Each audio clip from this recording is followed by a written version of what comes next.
Hello students, welcome to all of you on Jio kids. बच्चों, आपने आकाश में उड़ते हुए एयरप्लेन, पतंग और पक्षियों को तो देखा ही होगा। बच्चों, इनको देखकर आपका भी मन किया करता होगा कि काश मैं भी आकाश में उड़ पाता। सोचो बच्चों, कैसा लगता अगर आप उड़कर स्कूल जाते। तो बच्चों, चलिए आज समझते हैं पक्षियों के उड़ने के लॉजिक को। बच्चों, पक्षियों का उड़ना उनकी फिजिकल स्ट्रक्चर, ताकत, वजन और स्पीड पर डिपेंड करता है। पहले पक्षी उड़ने के लिए अपने पंजों से खुद को ढकेलकर हवा में आ जाता है। फिर अपने पंखों को फड़फड़ाकर वो हवा में बने रहते हैं। इस प्रोसेस को थ्रस्ट कहते हैं। बच्चों, इनके पंखों का शेप हवा में उड़ने के लिए बहुत ज़रूरी है, क्योंकि कुछ पंछी पंख होने के बाद भी नहीं उड़ पाते अपने पंखों का शेप की वजह से। जैसे बतख और मुर्गी, ये हवा में नहीं उड़ पाते।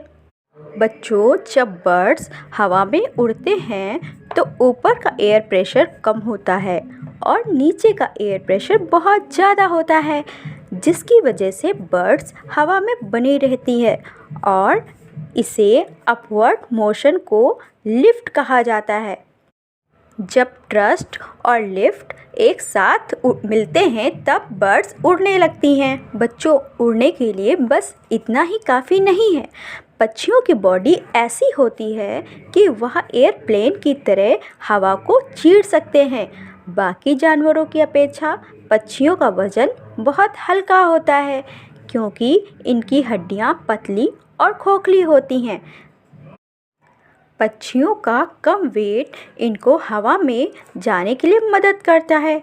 और हाँ बच्चों, पक्षियों को ग्रेविटी कम महसूस होती है, तो दौड़ने की तरह ही अपने पंखों को हिलाने में पक्षियों को बहुत एनर्जी लगती है और बहुत मेहनत भी करनी पड़ती है। बच्चों, पक्षियों के लंग्स भी बड़े होते हैं, जिससे वह अच्छे से सांस ले पाते हैं। तो बच्चों, आपको समझ आया होगा कि पक्षियों के उड़ने के लिए पंखों के अलावा भी कई चीज़ों की ज़रूरत पड़ती है। बच्चों, दुनिया का सबसे तेज प्राणी कौन सा है, क्या आपको पता है? पेरिग्रेंट फाल्कन बर्ड, जो एक इंडियन बाज की ही किस्म है, जिसकी स्पीड 320 किलोमीटर पर आवर है। बच्चों, दुनिया का सबसे बड़ा पक्षी कौन सा है? ऑस्ट्रिच। और सबसे छोटा बर्ड हमिंग बर्ड है। और बच्चों, हमारा नेशनल बर्ड कौन सा है? ये सब तो आपको पता ही होगा। जी हाँ, बिल्कुल सही, पीकॉक। तो बच्चों, अपने नेचर के अमेजिंग फैक्ट्स को जानने के लिए बने रहिए हमारे साथ।